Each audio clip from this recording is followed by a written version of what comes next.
బట్టతలతో బాధపడుతున్నారా? ఆధునితనమైన పద్ధతిలో hair transplantation చేయబడును. Face clinic, Hyderabad. నమస్కారం రస్తామేనింబల్ గారు. నమస్తే. సో ప్రీవియస్ వీడియోలో మనం మాట్లాడుకున్నటువంటి విషయం, నాది అని అనుకున్నప్పుడు ఎందుకంత నొప్పి వస్తుంది, ఎందుకంత సఫర్ అవుతున్నాను అనే దానికి ద బెస్ట్ కంటెంట్ మీరు ఇవ్వడం జరిగింది. Thank you so much. కింద ఆడియన్స్ పార్ట్ 2 కావాలని అడిగారు.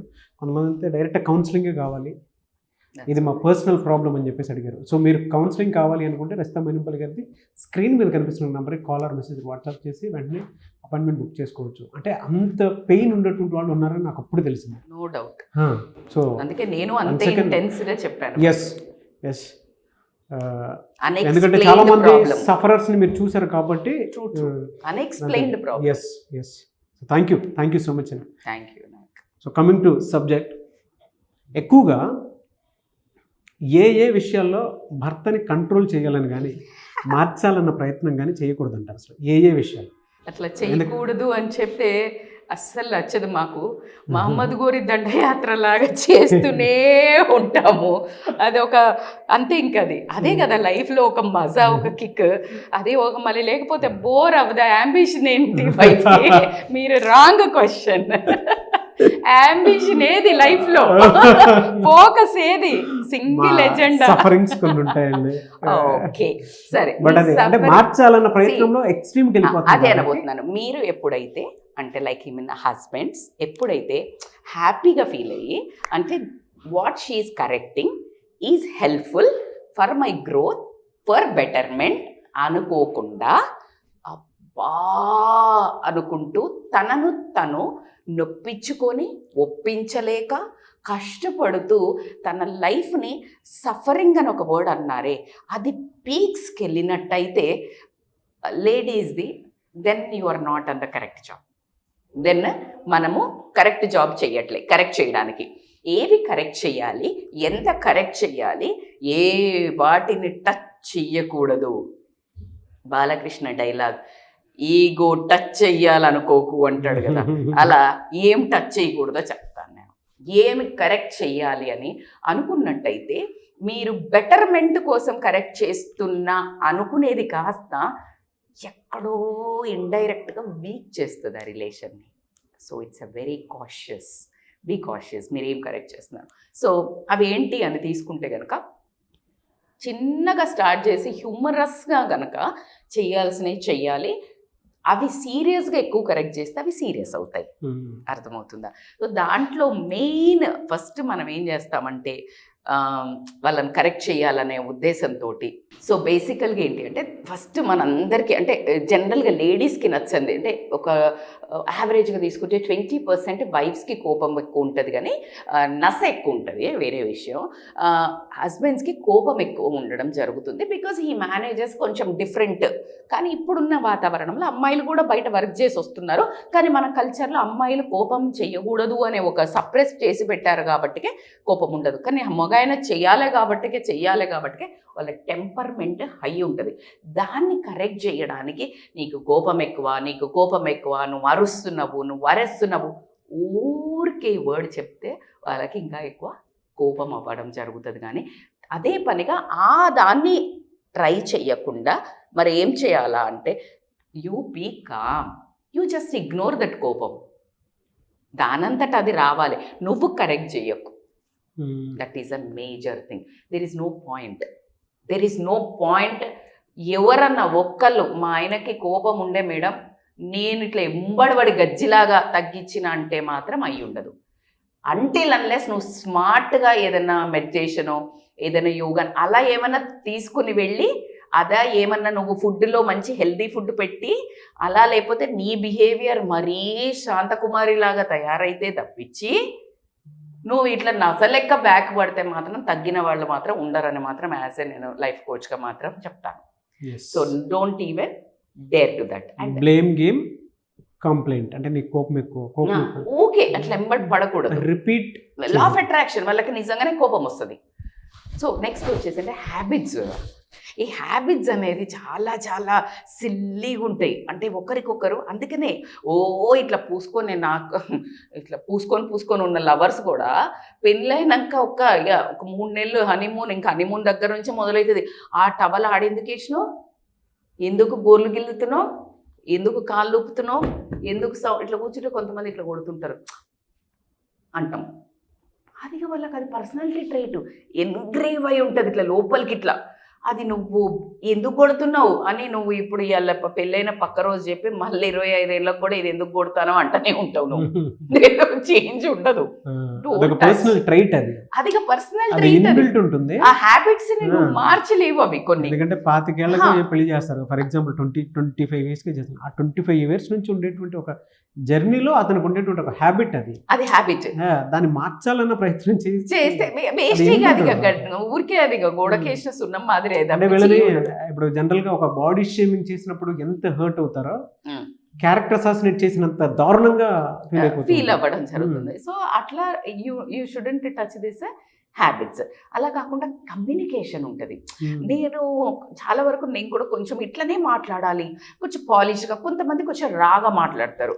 కొంతమంది ఇప్పుడు నేను ఒకళ్ళు వచ్చిండ్రు నా దగ్గరికి, వాళ్ళ ఆయన అంటే ఇట్లా ఇప్పుడు ఈమె కొంచెం స్టైల్గా ఉంటుంది అనుకోండి, కొంచెం వాళ్ళ ఆయన ఉండి ఫర్ ఎగ్జాంపుల్ మా వాళ్ళు ఇట్లా పదాలు కొన్ని ఉంటాయి, ఓల్డ్ వాళ్ళు మాట్లాడతారు కదా, కొన్ని పదాలు ఉంటాయి. ఆ పదాలు మాట్లాడితే తినకి నచ్చదు. ఏంది అట్లా మాట్లాడకు, అది ఆ వర్డ్స్ ఏంది, కష్టం బాస్. ఆల్రెడీ చెట్టు ఎదిగిపోయింది, ఎక్కడ వంగుతుంది? మొక్క వంగుతుంది, మానయ్య వంగుతుందా? ఆ పదాలు, ఆ కమ్యూనికేషన్ కొన్ని ఆ లోపల నుంచి ఉంటాయి. So you don't tell that communication. అట్లా కాకుండా ఇంకొకళ్ళు చాలా లెట్ మీ టేక్ మీ, నేను చాలా ఎక్స్ప్రెసివ్, నన్ను చాలా ఎక్స్ప్రెసివ్. ఇప్పుడు మా ఆయన ఉన్నాడు, నువ్వు అంత ఇప్పుడు నీ ముఖం పండించకు అన్నాడు. ఎట్లా? నాకు రాదు మాట్లాడడం. Before I speak my face speaks. నా బాడీ మాట్లాడుతుంది, నా ఫేస్ మాట్లాడుతుంది. నేను అదే రిజర్వ్డ్ ఉన్న ఆయన తీసుకొచ్చి మా ఫ్రెండ్స్ వచ్చిండ్రు మాట్లాడు. ఆయనకి ఏం మాట్లాడా సరే నమస్తే అండి అంటాడు. You can't change that communication because that is there. యాక్చువల్గా నెక్స్ట్ తీసుకుంటే బేసిక్ పర్సనాలిటీస్. కొంతమంది వైఫ్ అండ్ హస్బెండ్లో ఇంటికి ఎవరైనా వచ్చారనంటే హస్బెండ్ వాళ్ళు వచ్చారు మాట్లాడటం పలకడం నోరు రాదా అదో బ్యాచ్. ఇంకొకలేమో ఎక్కువ చెయ్యకు, తక్కువ మాట్లాడు, నువ్వు ఓవర్ చెయ్యకు, మా దోస్తు వచ్చిందని ఎగిలించుకుంటూ పళ్ళు వేసుకొని రాకు, ఇదేదో. సో ఇది కష్టం అవుతుంది. సో ఈ కరెక్షన్స్ కొంచెం దెబ్బ కొడుతుంది అన్నట్టు బేసికల్గా. అట్లా కాకుండా పర్సనల్ ఇంట్రెస్ట్ చేంజ్ చేసుకోవాలనుకోవటం. పర్సనల్ హాబీస్ ఉంటాయి ప్రతి ఒక్కరికి. ఫర్ ఎగ్జాంపుల్ నాకు యోగా చేయటం ఇష్టం, నాకు లేకపోతే నేను మీకు తెలుసు fitness freak. My husband into walking are swimming. నేను ఐ కాంట్ నీ హాబీస్ చేంజ్ చెయ్యు, నువ్వు యోగాకి రా, నువ్వు జిమ్కి రా. విల్ ఇట్ అతిపెద్ద గొడవ ఇక్కడే జరుగుతుంది. అదే this is like your space. ఎవరి స్పేస్ వాళ్ళకు ఉంటుంది, ఎవరి పర్సనల్ ఇంట్రెస్ట్. నన్ను చాలా మంది అడుగుతారు నా రన్నింగ్ గ్రూప్ లా, మీ సార్ తీసుకురారా, లేకపోతే మీ సార్ జిమ్ కి రారా. ఐ సెడ్ లైక్ ఏదో ఒకటి చేస్తున్నారు కదా, is doing something good only, like walking are swimming, that's his choice. నేను ఐఎమ్ నాట్ లైక్ టు అంత పెద్దగైన మనిషిని పర్సనల్ ఇంట్రెస్ట్ నేను ఎట్లా చేంజ్ చేస్తా. అంటే అతి పెద్ద జబ్బు ఇక్కడే స్టార్ట్ అవుతుంది వైఫ్ అండ్ హస్బెండ్ రిలేషన్షిప్ లో. కరెక్ట్. ఎవరి ఇంట్రెస్ట్ లో, ఎవరి హాబీస్, ఎవరి ప్రొఫెషన్ కి సంబంధించినటువంటి ప్యాషన్ వాళ్ళకు ఉంటుంది. కరెక్ట్. రిలేషన్షిప్ బాగుండాలి అని అంటే ఆ రెండిట్లో ఉండేటువంటి కామన్ క్వాలిటీస్ ఏవైతే ఉంటాయి, అంటే కామన్ కాదు, ఇండివిజువల్ క్వాలిటీస్ ఏవైతే ఉంటాయో వాటిని అడాప్ట్ చేసుకోవాలి, షేర్ చేసుకోవాలి అనుకోండి. ఇప్పుడు అడాప్ట్ చేసుకోవాలి. వాకింగ్ బుక్, నీకు మీ ఆయనతో వర్కౌట్ కపుల్ గోల్స్ చేయాలని ఉంది, then you go for walking rather than changing him, you go. పొరపాటును కూడా వాళ్ళని చేంజ్ చేయాలనేటువంటి ఆలోచనతో అటువంటి వాటి మీద పర్సనల్ ఇంట్రెస్ట్ మీద కనుక కొడితే ఆటోమేటిక్గా రిలేషన్లో దెబ్బతినే అవకాశం చాలా చాలా. ఎందుకంటే వాళ్ళకి అబ్బా ఇక్కడ నుంచి నేనుగా ఉండలేనా, జెంట్స్ కనిపిస్తుంది కదా. అట్లా ఎందుకు అనిపిస్తుంది అంటే వాళ్ళకంటూ ఒక కోర్ పర్సనాలిటీ ఉంటుంది. ప్రతి ఒక్కరికి ఒక బేసిక్ డొమైన్ ఉంటుంది. ఇప్పుడు నన్ను తీసుకుంటే నా basic domain is a very strong opinionated. ఇంకొక లేడీని తీసుకుంటే like they won't put their opinions. నువ్వు చెప్పు ఫంక్షన్ ఎట్లా చేయాలో చెప్పు అంటే మీకు ఇష్టం ఉన్నది చేసుకోండి అంటారు. నాకు వచ్చేసి నా ఇష్టం లేదు నాకు ఇట్లనే చెయ్యాలంట. Everybody has their own personality, character, basic core. Same gents కూడా they will have this basic ఒక కోర్ పర్సనాలిటీ ఉంటుంది. ఎట్లా కొంతమంది ఇందాక మనం మాట్లాడుకున్నట్టే కొంతమంది ఎక్స్ట్రావర్ట్స్ ఉంటారు. మొత్తం ఇట్లా పోయి ఏ అక్క బాగున్నావా అని వదినే పంచుకున్నారా ఏంది మరదలా ఏంది ముచ్చట అని ఫంక్షన్లో అయితే మీ ఫ్రెండ్స్ ఉంటే ఏంటి లావైనా ఏంటి పక్కకున్నావు ఇట్లా మాట్లాడిస్తుంటారు ఆ జెంట్స్ వచ్చేసి. అనుకుంటారు మా హస్బెండ్ అదే అండి మీరు చెప్పిన క్యారెక్టర్ కొంచెం ఎక్కువ చేస్తారు అని చెప్పేసి పెట్టేట్టు ఎక్స్ట్రోవర్డ్స్ ఉంటారు. ఇంకా కొంతమంది ఇంట్రోవర్డ్స్ ఉంటారు. ఇట్లానే కూర్చొని నమస్తే అండి అంటే నమస్తే అంటారు. So you can't change that basic పర్సనాలిటీని యూ కాంట్ చేంజ్. సో కాబట్టి వాళ్ళను ఆ రెస్పెక్ట్ చేయడం అనేది అయితే మేము నేర్చుకున్నాం. అట్లా కాకుండా వాళ్ళకు బేసిక్ బిలీవ్స్ ఉంటాయి, అంటే నమ్మకం ఉంటుంది. ఫర్ ఎగ్జాంపుల్ నేను బయటికి పోతున్నా, ఎదురుగా రానట్టు హస్బెండ్ ఉన్నాడు, వాల్యూస్కి ఇంపార్టెన్స్ ఇచ్చి ఏ పిచ్చా మీకేమన్నా నీకు వస్తే ఏమన్నా అయిందా. సో వాళ్ళ బిలీవ్స్ వాళ్ళ వాల్యూస్ కొన్ని ఏదైతే ఉంటాయో వాటిని టచ్ చేయడం అనేది మూర్ఖత్వం. అది ఉండడమే కష్టం. ఆ ఒక మనిషి మంచి బిలీవ్స్ మంచి వాల్యూస్ ఉన్న వాళ్ళని నీ ఒక మోడర్నైజేషన్ నీ ఒక సివిలైజేషన్ అనే ఉద్దేశంతో ఎప్పుడైతే టచ్ చేస్తావో నీ మీద రెస్పెక్ట్ పోతుంది. బేసికల్గా ప్రతి ఒక్కళ్ళకి ఉంటుంది అబ్బా సి యాజ్ లాంగ్ యాజ్ అన్హైజీనిక్గా అన్మెయింటైన్డ్ బట్టలు వేసుకుంటే తప్పించి నువ్వు ఇలా తయారుగా విజయ్ దేవరకొండ లెక్క రౌడీది అది క్యారీ చేయలేకపోతే నాకు నువ్వు జూనియర్ ఎన్టీఆర్ రామ్ చరణ్ లాగా మా నాగ్ లాగా ఇట్లా చంకీగా ఫంకీగా క్యూట్గా ఇట్లా అట్లా కుదరదు. ఎవరి పర్సనాలిటీకి ఎవరు ఏదైతే వర్క్ నేచర్కి వాళ్ళ మనస్తత్వానికి ఉంటుంది. కానీ నువ్వు అదే పనిగా ఈ బట్టలు వేసుకుని వచ్చి బాలే don't say that you can't change. If you change M size ఉన్న మనిషిని ఎస్ బట్టలు వేసి కూర్చోబెడితే ఎట్లుంటుంది, ఇట్లా బిగుసుకొని అట్లుంటాడు. ఆయనను అట్లా బిగించి నువ్వు పొందింది ఏముంది, శాడిజం తప్పించి. So don't touch that part అని కూడా నేను ఖచ్చితంగా చెప్పడం జరుగుతుంది. అండ్ ఇంకొకటి ఏంటంటే వాళ్ళ కెరియర్లో ఇంటర్ఫియర్ కాకూడదు. కెరియర్ అంటే ఏంటి అంటే ఎస్ ఇఫ్ దే ఆర్ పోయి మొత్తం పత్తాలు ఆడుతున్నాడు, బలాదురుగా తిరుగుతున్నాడు, తోలు తీసి పక్కన ఆరబెట్టాల్సిందే. భార్యకి అప్పుడు టీచర్ అవ్వాలి, మదర్ అవ్వాలి, భయపెట్టాలి. బట్ ఏదైతే తనకి ఇంట్రెస్ట్ లేని సెగ్మెంట్లో డబ్బులు బాగొస్తాయనో, లేకపోతే నువ్వు దీంట్లో ఉంటేనే మనం పైకి వెళ్తామనో, లేకపోతే ఏదైనా స్కీములల్లో చేరు అని కెరియర్ని చేంజ్ చేయించడం ఇలాంటివి కూడా చేస్తే కూడా you will lose respect. At the same time ఆ పర్సన్ అటు ఇటు కాకుండా సఫకేట్ అవ్వటం అయితే జరుగుతుంది, మానసికంగా నీకు దూరం అవ్వటం అయితే జరుగుతుంది. అట్లా కాకుండా వాళ్ళ ఫ్యామిలీ రిలేషన్స్లో కూడా ఇంటర్ఫియర్ కాకూడదు. మీ అమ్మతోటి మాట్లాడినావా, మీ అక్కతోటి మాట్లాడినావా, ఏంటిది మీ ఫ్రెండ్స్ పిలిస్తే వెళ్ళినవా, ఊరికే ఫ్రెండ్స్తో కూడా మాట్లాడుతున్నావా. సో ఇట్లా ప్రతి రిలేషన్లో ఎట్లుండాలి, ఎంత ఉండాలి, ఎంత టైం లిమిట్ ఉండాలి, టైం అవుట్, ఈ టైపులో హాంట్ చేస్తే ఫ్యామిలీ అంటే నువ్వు కూడా ఫ్యామిలీయే కదా, మరి వాళ్ళతో వద్దున్నాను నీతో కూడా ఎప్పుడు అట్లాగే కట్ అవుతుంది. So it's a cautious one. Don't interfere in a family relationships. వాళ్ళతో ఎలా ఉంటే అలా ఉండనిచ్చి తనకు ఆ స్పేస్ ఇస్తే నీకు పెరిగే గౌరవం ఉంటుంది. You don't interfere, that's purely his life. అర్థమవుతుందా? సో అది మాత్రం నేను ఒకటి చాలా ఇంపార్టెంట్గా. అట్లా ఒకటి ఫైనాన్షియల్ మేనేజ్మెంట్ మీద కూడా ఓవర్ స్పెండింగ్ మీద, అంటే ఎక్కువ ఎంబడబడి ఖర్చులు ఎక్కువ పెట్టించటం కానీ, లేకపోతే ఇదనో అదనో పనికిరాంది. అంటే ఇప్పుడు తనకి ఒక 50,000 1,00,000 వస్తున్నాయి అనుకుందాం.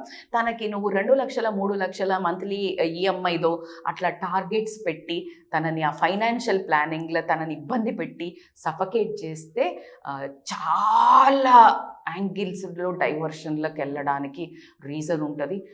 Don't touch that part, don't involve until unless ఆయన స్పెండ్ థ్రిఫ్ట్ అయ్యి అనవసరంగా ఫ్రెండ్స్ అట్లంతా తగలేస్తూ రాంగ్ ఖర్చులు ఫ్యామిలీకి పెట్టకుండా అదర్ ఖర్చులు పెడితే మాత్రమే ఇన్వాల్వ్ అవ్వు. కానీ అట్లా కాకుండా తనను విపరీతంగా మనిషికి మించి స్ట్రెచ్ చేస్తే గనక చాలా చాలా దారుణాలకు మాత్రం ఒడిగట్టడం జరుగుతుంది. These all are not jokes. These all are నీకు కనిపించడానికి చాలా సింపుల్గా, చాలా హ్యూమరస్గా, కొంచెం మీడియంగా చెప్పినా నేను. But that intense, if you really touch this parts continuously for years, you will see that husband will become వేరే డైవర్షన్. సో అట్లా కాకుండా ఇంకొకటి ఏంటి, మనము ఫైనాన్షియల్ ప్లానింగ్ ఇవన్నీ ఒక ఎత్తు అయితే ఇంకొకటి చాలా భయంకరమైనది ఉంటుంది. ఏంటంటే వాళ్ళ ఈగోను కొట్టేది. ఏంటంటే వాళ్ళు మాట్లాడుతున్నారు, జనరల్గా ఒక రకమైన కల్చరే మనది, జెంట్స్ మాట్లాడుతుంటే మధ్యలో ఆడవాళ్ళు ప్రసంగించకూడదు. కానీ ఇప్పుడు కొంచెం కామన్ అయిపోయింది అతిగా. సో ఎప్పుడైతే అలా అసందర్భ ప్రేలాపన అంటారు, అసందర్భంగా వచ్చి నీ భర్తను కనుక నువ్వు తక్కువ చేసి చూడటము, లేకపోతే ఇంటర్ఫియర్ అయ్యి అప్పుడు కరెక్ట్ చెయ్యాలి, అప్పటికప్పుడు కరెక్ట్ చెయ్యాలి అని చూస్తావో, that is also causes a serious damage in your relationship. Yes, yes, fantastic knowledge అండి. అండ్ మీరు ఇందాక చెప్పినట్లు నవ్వుకోవడానికి బాగుంటాయేమో కానీ ఎంత నవ్వులు పాలు చేసినట్టు అనిపిస్తుంది అంటే హస్బెండ్కి యూ కెనాట్ హ్యాండిల్. అండ్ ఇంకొకటి ఏంటంటే వాళ్ళకు ఉండేటువంటి లోపల పెయిన్ ఉంటుంది చూసారా, మగాడు సంఘజీవి, వాళ్ళ మనోభావాలు ఇప్పుడు మేడం చెప్పినటువంటి క్యారెక్టరిస్టిక్స్ అండ్ ట్రైట్స్లోనే ఎక్కువ కనిపిస్తూ ఉంటాయి మనకి. వాటి మీద వాళ్ళ మనోభావాల మీద కనుక ఈవెన్ నేనైనా సరే అండి జనరల్గా కొట్టినప్పుడు తెలియకుండానే హర్ట్ చాలా చాలా డీప్గా తగులుతుంది. సో పొరపాటున అలాంటి ఒకవేళ ఎక్స్ట్రీమ్లో కనుక చేసి ఉంటే, మేబీ నేను అక్కడ చేశాను అని అనిపించుంటే కింద కామెంట్ బాక్స్లో I'm extremely very sorry to my husband అని చెప్పేసి కింద కామెంట్ బాక్స్లో పోస్ట్ చేయండి. ఒక వైఫ్ విషయంలో కనుక మీరు చేసి ఉంటే దానికి కూడా కింద కామెంట్ బాక్స్లో అంటే గ్రాటిట్యూడ్ తెలుపుకునే time, at the same time sorry thank you చెప్పుకునే టైం కూడా ఇది. లవ్లీ. అండ్ కామెంట్ బాక్స్లో పోస్ట్ చేయండి. ఒకవేళ ఎక్స్ట్రీమ్ వెళ్ళిపోయి ఉంటే మీకు తెలియకుండానే ఆర్గ్యుమెంట్స్ ఎక్కువ జరుగుతున్నాయి అనుకునేటప్పుడు మాత్రం కౌన్సిలింగ్ నీడ్ ఉంటే డెఫినెట్గా మా వైఫ్ నన్ను ఊరికే కరెక్ట్ చేస్తుందండి, నా వల్ల కావట్లేదు అని అట్లా ఓకే సఫకేట్ అయ్యి అట్లా ఉంటే కనుక they need really little counselling. అంటే అట్లా చేస్తే ఎంత ఇంపాక్ట్ పడుతుంది ఆపోజిట్ పర్సన్ అని, ఆపోజిట్ పర్సన్ చెప్పిన దానికంటే మీకు ఎప్పుడైనా కౌన్సిలర్ హెల్ప్ తీసుకుంటే easy to solve this kind of a relation, because it's a very sensitive subject. So మీకు కనుక కౌన్సిలింగ్ కావాలి అనుకుంటే రజితా మైనంపల్లి గారిని అప్రోచ్ అవ్వాలనుకుంటే స్క్రీన్ మీద కనిపిస్తున్న నెంబర్కి కాలర్ మెసేజ్ వాట్సాప్ చేసి వెంటనే అపాయింట్మెంట్ బుక్ చేసుకోవచ్చు. బట్ ప్రతి ఒక్కరికి ఒక అవసరం అయితే ఉంటుంది. వైఫ్ అండ్ హస్బెండ్ రిలేషన్షిప్లో చిన్న చిన్న ఈగోస్ ఎక్కువ డ్యామేజ్ క్రియేట్ అవ్వడానికి అవకాశం ఉంటుంది. అది అక్కడి నుంచి ఇంకెక్కడికో వెళ్ళిపోతూ ఉంటుంది. సో ఆ టైంలో ఎక్కువ అవ్వకుండా ఉండాలి అని అన్నా కూడా డెఫినెట్గా మీరు కౌన్సిలింగ్ నీడ్ కావాలనుకుంటే, అది పెళ్ళైన పిల్లలైనా సరే, ప్రీ మ్యారిటల్ కౌన్సిలింగ్ అయినా సరే, పిల్లల విషయంలో అయినా సరే, మీ పిల్లలు మీ మాట వినకపోయినా సరే అండ్ అబ్నార్మల్గా బిహేవ్ చేస్తున్నా కూడా సరే, మనకి ఈ మధ్య ప్రీ మ్యారిటల్ కౌన్సిలింగ్ ఎక్కువ వస్తున్నాయి మన వీడియోస్ తోటి. సో అది చాలా బాగా యూజ్ అవుతుంది. ఎందుకంటే అంత్య నిష్ఠూరం కంటే ఆది నిష్ఠూరం బెటర్ అని ముందు కరెక్ట్ చేసుకొని వెళ్తే మెంటల్గా ప్రిపేర్ అయ్యి చాలా మనకి ఈ మధ్య అవి ఎక్కువ వస్తున్నాయి. అండ్ ఈ క్లోజ్ చేసే ముందు ఫన్నీగా చెప్పాలంటే ఈ ఆడోళ్ళకి కరెక్షన్ ఎక్కడి నుంచి వస్తుంది తెలుసా? చెప్తాను. టూ మచ్ కాదు, చిన్నప్పటి నుంచి బాబిడాలు ఇస్తాం, దానికి నోరు ఉంటుందా? ఉండదు. దానికి జడేస్తాం, తీస్తాం, ఒకప్పుడు జడేస్తాం, పోనీ వేస్తాం, ఈ డ్రెస్ తీస్తాం, అది ఏం మాట్లాడదు, దాన్ని మన ఇష్టం వచ్చినట్టు చేంజ్ చేస్తాం.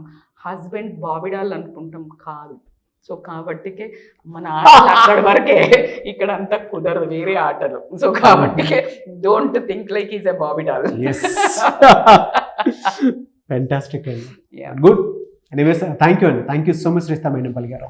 Thank you so much. నాకు సుమన్ టీవీలో మీ పర్సనల్ అండ్ బిజినెస్ ప్రమోషన్స్ కోసం కింది నెంబర్కి కాంటాక్ట్ చేయండి.